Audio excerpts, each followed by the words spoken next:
Ketiga, praktis rabita juga. Ini pun syirik. Kita beribadah, kita bayangkan wajah guru. Syirik.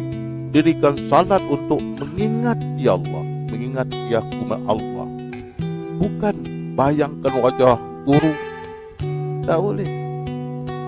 Rabita tak boleh. Lepas tu Allah selepas kau bersalat, hendaklah kau duduk, baring dan berdiri mengingati aku.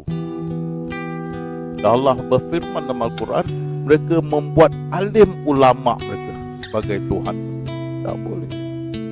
Bila kita tegur, dia kata, oh, kalau kamu boleh kiblatkan Kaabah, kenapa kita tak boleh kiblatkan kita punya guru?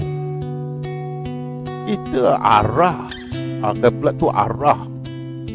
Ni guru dia mesti sampai bila saya bikin kuliah, satu orang datang, Ustaz, ni saya punya problem. Bila saya nak sembahyang nak apa, mesti guru punya wajah timbul. Mana saya tengok mesti. Jadi berapa lama awak dah praktis ni? 22 tahun. Masalah, you sembah siapa? Dirikan salat untuk mengingati aku. Selepas salat, duduk, baring, berdiri mengingati aku. Tak boleh. Syirik itu.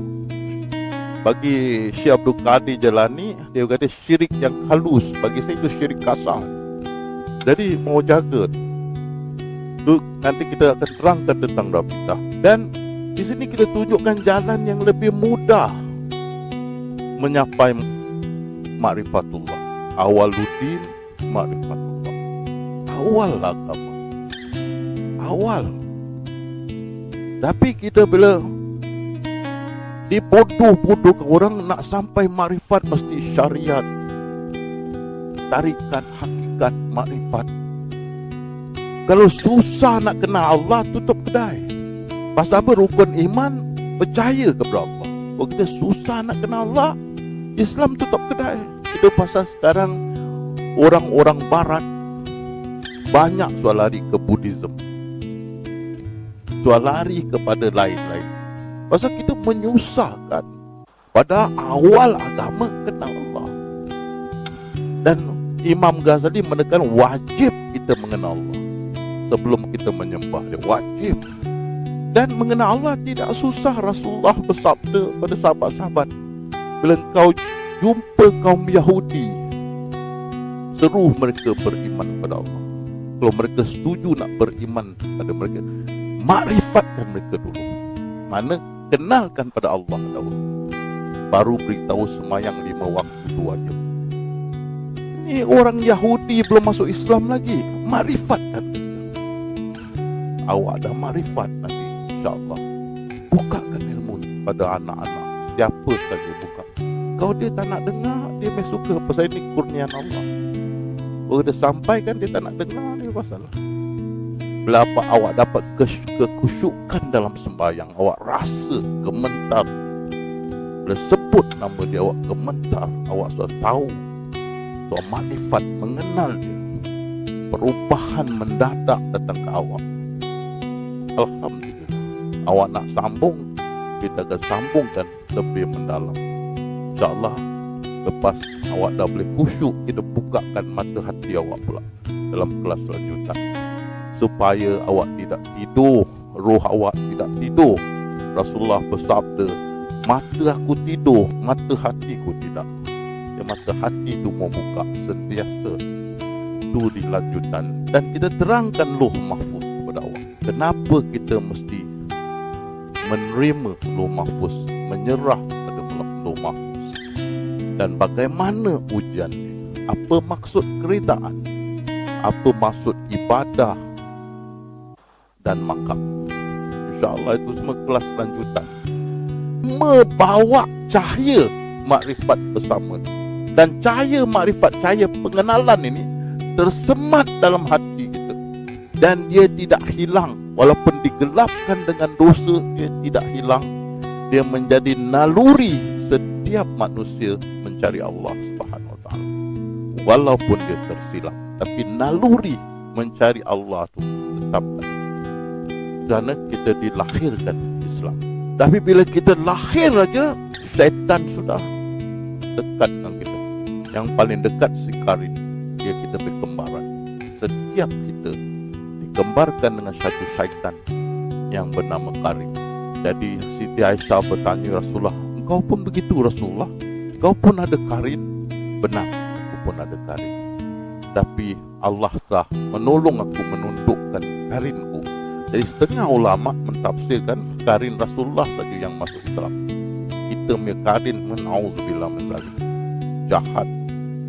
Jahat. Kita sembahyang, dia lupakan rakaat kita. Kita nak pergi pasar, nak beli barang, dia lupakan. Kita nak ambil cucu kat kindergarten, dia lupakan. Kita nak masak, dia lupakan taruh garam. Suami kita balik malam, dia cucuk. Kau tahu wangi tu mesti jumpa perempuan. Karin jahat. Dia ingatkan perkara-perkara maksiat membuat kita merasa sedap nak buat lagi. Berjudi, nak main judi, minum arak. Dia ingatkan. Orang tak tahu, dia tahu. Dia ingatkan perbuatan kita yang merangsang sekali. Kita mau jaga ni setiap kita. Jadi dia dah kembarkan, dia sudah kacau. Kita lahir dia sudah kacau. Rasulullah kata setiap bayi dilahirkan diganggu oleh syaitan. Dan Allah berfirman, aku gandingkan kamu dengan rakan-rakan yang terdekat, itu syaitan. Macam-macam kali kita mau jaga. Ini musuh kita yang terdekat. Bila kita meninggal, baru dia retire. Kadang-kadang dia tak retire. Kita meninggal, dia menyerupa kita dalam rumah kita. Dah orang ingat beratu, orang ingat kita balik dari kubur, dia tarik. Dan kerana dia menggoda, iman kita tak kuat, menjadi lemah, kita lupa akan pengenalan yang Allah Ta'ala beri pada kita di alam azali. Bila kita lupa Allah, maka Allah lupakan kita. Pasal kita lupakan dia, jadi ingatan yang dia beri tidak berbaloi, tidak mendatangkan faedah. Kita selalu lupa. Jadi kerana syaitan ni banyak menggoda, banyak, kita akhirnya lupa. Awak tahu berbanyak orang yang menjadi kafir, padahal semua lahir Islam, menjadi kafir kerana lupakan pengenalan itu. Karena itu Allah berfirman, kamu berada di tepi jurang neraka. Kalau Allah tidak hantar bantuan, kita semua ahli neraka, ahli nar. Tapi kerana rahmat dia mendahului kemurkaan dia, dia hantar nabi-nabi. Kemudian jika datang petunjukku kepadamu, maka siapa yang mengikut petunjuk-petunjuk itu, tidak ada kekhawatiran atas mereka. Jadi Nabi, setiap Nabi mengajar tasawuf, mengenalkan ummah dia kepada Allah dan menyembah Allah Tuhan yang satu. Jadi Nabi-Nabi dihantar untuk mengenalkan Allah kepada ummah dia, mengenalkan kembali. Macam awak sekarang ni, kebanyakan yang sudah lupa pengenalan ini. Bila nanti kita bukakan balik, alih-alih satu saat awak tak tahu, lagi satu saat awak tahu banyak tentang ketuhanan. Sehingga satu kaum hawa jemaah kita berkata, Ustaz, 1 second saya tak tahu, lagi 1 second tahu, saya tahu banyak pasal Tuhan. Macam mana Ustaz? Pasal awak lupa. Bukan awak tak tahu. Awak tak tahu nak ajar, boleh rak kepala saya. Awak lupa. Bila kita awak lupa, saya ingat, saya ingat kat mana saya taruh kunci saya. Saya ingat kat mana saya taruh duit saya dah. Saya ingat. Itu dia. Cuma ingatkan awak balik, sab awak makrifat dalam sekelip mata. Pasal awak lupa. Syaitan ni Karin yang lupakan kita. Sembah Allah ni mengikut Ibnu Abbas dan Syekh Abdul Qadir Jalani. Menyembahku makna mengenaliku. Kita kenal tu baru kita sembah. Tak kenal siapa you sembah. You tak kenal majikan you kerja dengan siapa. Mesti mau kenal. Pasal Imam Ghazali cakap wajib mengenalinya dulu sebelum menyembah. Yang saya nak tekankan di sini, tasawuf sudah ada zaman sebelum Rasulullah, sudah ada. Tapi setengah-setengah orang berkata, Abu Hurairah ada berkata, ada ilmu yang Rasulullah ajar aku, kalau aku buka, orang akan sembelih aku. Dan dia cakap itu tarikat. Itu bukan tarikat, itu tasawuf.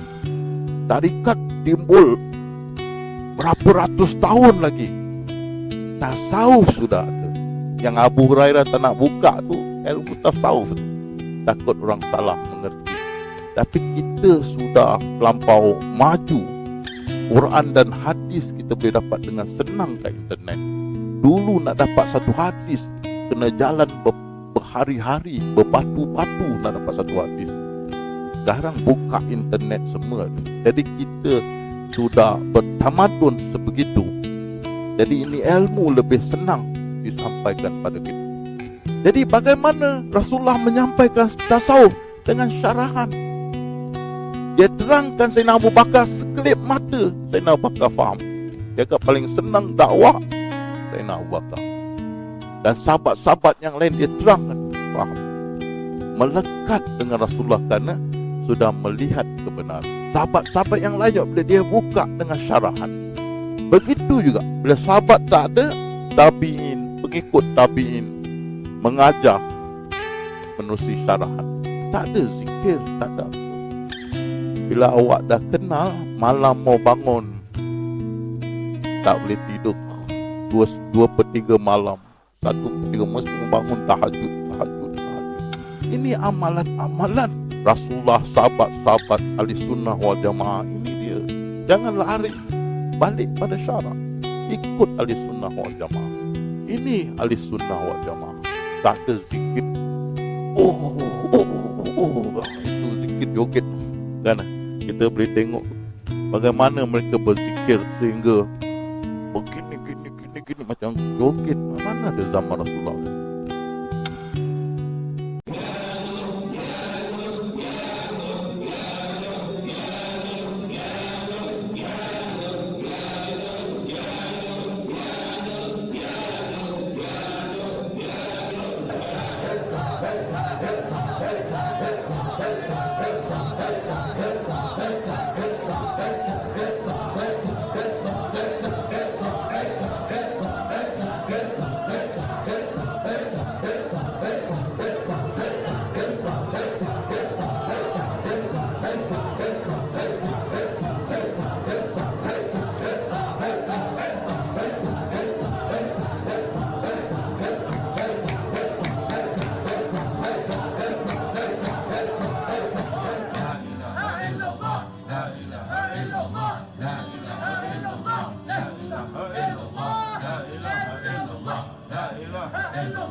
Mana ada zaman Rasulullah gitu? Ini tak ada dalam zaman Rasulullah. Rasulullah sembahyang sampai kaki pecah-pecah. Ya Allah. Jadi kita nak selepas dah Rasulullah tak ada, sahabat tak ada, orang-orang menjadi arif billah. Inilah hamba Allah yang arif berkenaan ketuhanan. Dan mereka lah tempat pendedahan rahmat Tuhan semesta alam kepada makhluk. Jadi kita nak cari arif billah, orang yang faham tentang ketuhanan. Kita datang, dia terangkan tentang makrifat. Terus kita makrifat. Zaman Rasulullah kita bukakan faham, air mata melilit, bersih, dah boleh sembahyang, dah boleh apa. Dan kita tengok kebanyakan jemaah yang datang selepas kita fahamkan, bila dia masuk kursus kita balik malam, muka mu berseri. Kita tahu, mereka sudah tahu. Pasal cahaya tu datang balik, nur makrifat tu bercahaya balik. Kebanyakan itu yang Allah berfirman, Dan di antara orang-orang yang kami ciptakan, ada umat yang memberi petunjuk dengan hak. Dan dengan hak itu mereka menjalankan keadilan. Ini kita sampaikan dengan hak supaya kamu mengerti, insyaAllah. Orang-orang ini mempunyai ilmu ketuhanan dan tanda-tanda Allah. Hati mereka menjadi gedung ilmu Allah. Awak datang sini, saya bukakan ilmu. Saya tak ada kasih awak zikir. Zikir sampai 10,000. Saya terus kasih awak ilmu ini dia. Kan? Kita ada itu ilmu, kita kasih awak ilmu itu. Kamu boleh menggelah mereka, orang-orang yang memiliki ilmu makrifat. Terus kita buka. Ini jalan Nabi-Nabi. Bila mereka mau beriman, kenalkan mereka kepada Allah. Terus Rasulullah bersabda. Nah, inilah tasawuf jalan Nabi-Nabi. Kita minta buka terus. Tak ada sembunyi, tak ada zikir. Jadi itu awak, hendaklah kamu segera. Ini Imam Muhammad Rifai berkata. Ini ulama salaf, mana ulama yang terbaru. Hendaklah kamu segera mencari cahaya bicara orang-orang arif billah itu sebelum kita wafat nanti. Orang yang tahu tentang aku. Yang tak tahu jangan ikut, mampu diajar ilmu hitam. Dah kita bawa balik saka. Dah kita jadi puaka. Jangan ikut yang kita tengok, kita dengar. Balik Quran dan Sunnah, periksa apa dia ajar. Kalau tak betul, jangan ikut. Ya Allah, ya Rabbi, jangan kita tersesat. Jumhur ulama khalaf yang lama dan salaf yang baru mengatakan awaluddin ma'rifatullah, awal agama mengenal Allah. Ini jalan Nabi, kenalkan dulu. Belakang baru suruh ibadah. Macam saya kenalkan awak dulu, belakang saya akan suruh awak ibadah. Tak ada jalan ringkas. Rasulullah sembahyang sampai kaki bengkak-bengkak, pecah. Tak ada jalan, dan kenal ibadah. Tak ada lain. Itu pasal Syed Sabiq yang salaf ni berkata, ma'rifatullah merupakan asas pandai. Di atasnya terdirilah segala kehidupan kerohanian. Kita dah kenal, insya-Allah. Awak tak tahu, awak asyik bergaduh dengan Allah. Kenapa ada tsunami banyak orang mati? Allah zalim. Kenapa ada gempa bumi banyak orang mati? Kata Allah maha ngasih, maha punya. Awak akan bergaduh. Kenapa nasib aku malang? Awak akan bergaduh kalau awak tak faham tentang Lauhul Mahfuz dengan sempurna. Awak faham, awak akan terima kasih pada Allah. Tak habis-habis. Dan kenapa kita mesti menerima Lauhul Mahfuz? Belakang ujian dia, kenapa kita diuji? Kita akan bawa awak pada peringkat-peringkat yang banyak ulama syariah tak berani sentuh kerana tidak bermakrifat. Kalau awak dah makrifat, awak faham, awak boleh terangkan pada ummah boleh terima. Kalau tidak menjadi tanda soal. Jadi kerana ulama syariah dia tidak bermakrifat, berlaku sesuatu bencana, dia marahkan kaum Hawa, kesian. Inilah pasal mendedah-dedahkan aurat, pasal itu turun bencana. Inilah kaum Adam tak semayang minum arak, kita pun kena. Kalau ini adalah ukuran Allah turunkan bala, mesti kat Eropah turun hari-hari kan. Tiap hari togok, bangun tidur togok bir. Buka je mata minum bir. Tak semayang, tak mandi, pakai lipstick, pakai skirt pendek, jalan gelik-gelik. Itu je turun balak kan. Kita yang tutup ni kena balak. Tak masuk di akal. Takkan Allah balakkan kita yang bersembahyang seperti Aceh dan sebagainya? Tidak. Ada sebab Allah turunkan. Dia Allah berfirman, segala yang aku buat, langit dan bumi dan di antaranya, tidak ada yang sia-sia. Semua ada hikmah dan ada keadilan. Kita tak faham. Kita faham, dia akan terima kasih Allah. Terima kasih. Kita tak faham, kita marah dengan Allah. Dia maha bijaksana. Kalau dia susunkan sesuatu yang sia-sia, dia bukan Tuhan, dia bukan bijaksana. Semua dia susun tu ada faedah, ada hikmah, kita tidak tahu. Belakang hari dia tunjuk, kita akan menangis darah, menyesal. Semua dia buat. Jadi maha bijaksana. Awak tengok tak baik, di sebalik itu awak boleh tengok rupa yang terbaik. terbaik pasal dia maha bijaksana. Tak ada dia buat sia-sia. Kalau awak boleh taruh duit awak kat dalam bank, 1 million awak boleh tidur dengan lenyap, awak percaya dengan bank, awak tak boleh taruh hidup awak dengan Allah. Ya Allah, ni hidup aku, engkau tuliskan kadar dan kadarnya. Aku yakin dengan kebijaksanaan dan awak pun aman. Dengan bank awak percaya, dengan Allah awak tak percaya. Kita masuk di akal. Siapa yang lebih bijak? Allah. Kalau dia kita dah serahkan hidup kita, dia dah bikinkan kadar dan kadar yang terbaik kerana dia maha bijaksana. Kenapa kita nak ubah? Tak masuk di akal. Awak nak ubah awak pasal saya tak nak. Saya yakin yang terbaik. Walaupun kita nampak tak baik, dia sebalik. Pasal dia cakap dia tidak buat sia-sia. Oh, kita boleh rasa aman dengan bank. Kenapa dengan Allah kita tidak? Awak ingat dia buat sesuatu, buat yang tak baik, dia maha. Tentu yang dia buat, dia rencanakan yang terbaik untuk kita. Dia tak tahu. Belakang hari dia tunjuk gigi palsu pun tertelan badan muka. Dia balik pada ini. Bila awak suah marifat, dia kasih awak talqin, dia lepaskan. Guru awak lepaskan awak. Dia adakan upacara talqin, dia sampaikan awak ijazah dan sebagainya. Dia bawa jalan. Betul tidak? Dia masih bantu awak supaya awak faham, supaya awak tenteram dengan Allah. Kebanyakan tarikat ni berfahaman wahdatul wujud, Pak Umar jaga. Dan ada berfahaman Nur Muhammad.